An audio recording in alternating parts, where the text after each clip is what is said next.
One of the main arguments I hear back when abolition comes up is people say, well, what about the dangerous people? Right. And I wonder how you think about that question of the dangerous people. Right. You know, I think about that a lot. I've been thinking about that question a lot. And I think I'm always, depending on the day, having a different idea.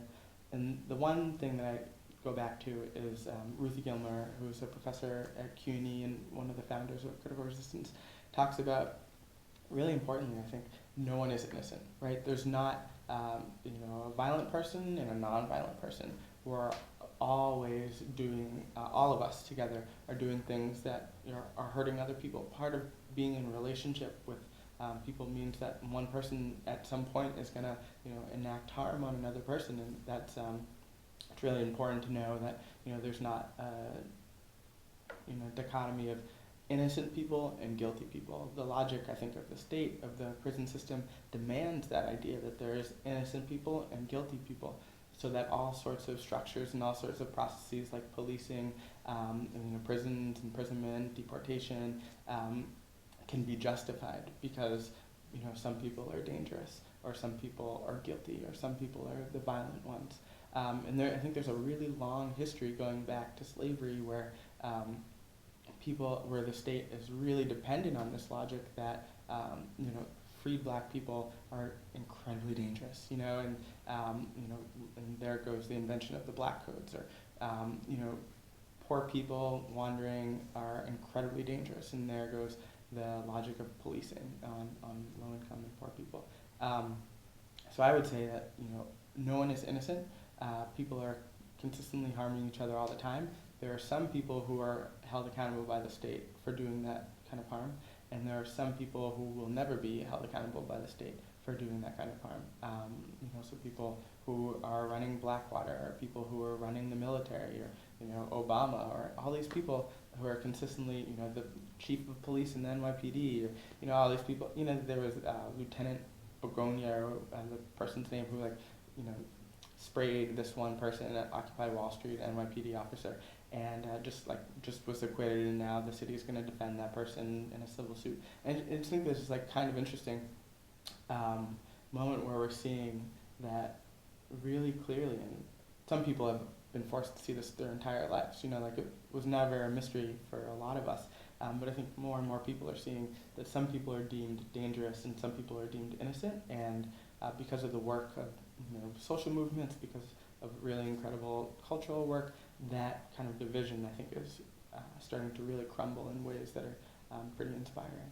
Yeah. Does that answer your question? It does, yeah. It's interesting to me, too. I think one of the main things that social movements do is change what violence is, Right. what is considered violent. Right. So when a social movement says, feminists said, actually these things that happen inside your home are not like your private business, they're Right. actually violence. Or when people who are organizing labor say it's actually violence, people work in sweatshops, and we're all involved in consumer economies that support that violence. It's that idea that sort of everyone is part of economies of violence, everyone is engaged in violence, whether it's the sensationalized violence, or whether it's the run-of-the-mill violence that actually runs the world and makes people's lives end early all the time.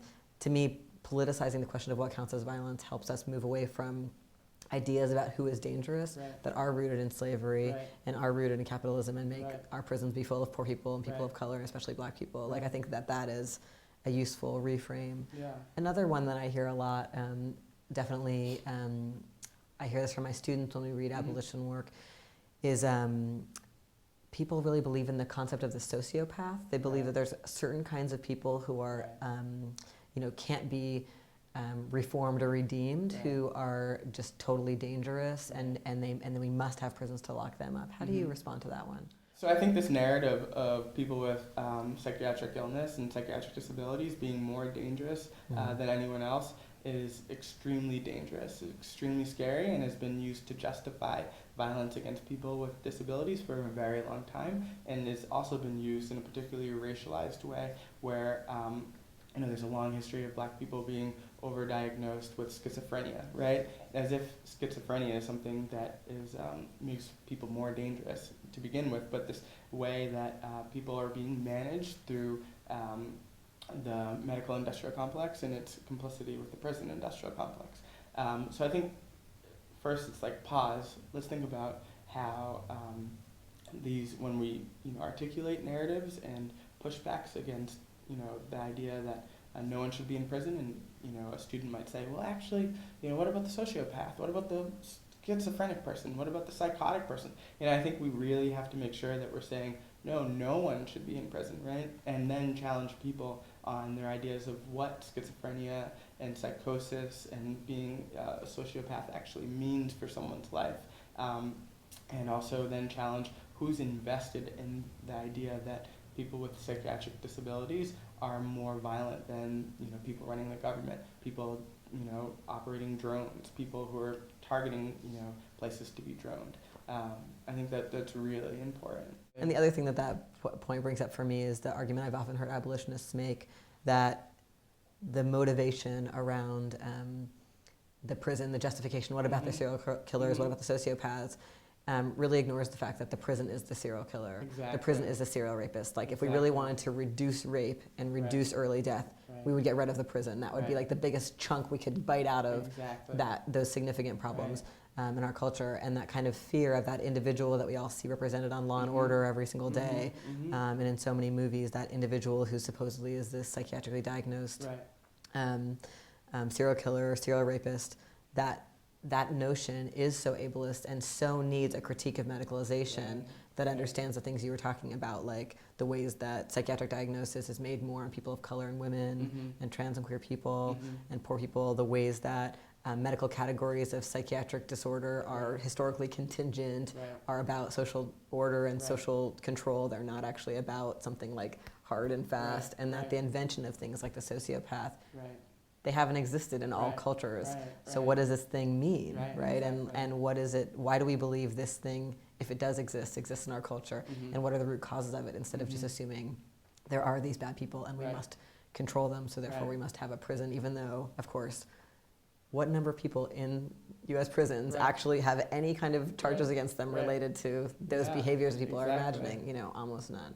So it's an interesting set of logical leaps that I think happen to make something like the figure of a sociopath on Law and Order episodes have as much power as it has to justify this gigantic, sort of historically outrageously huge system of harm.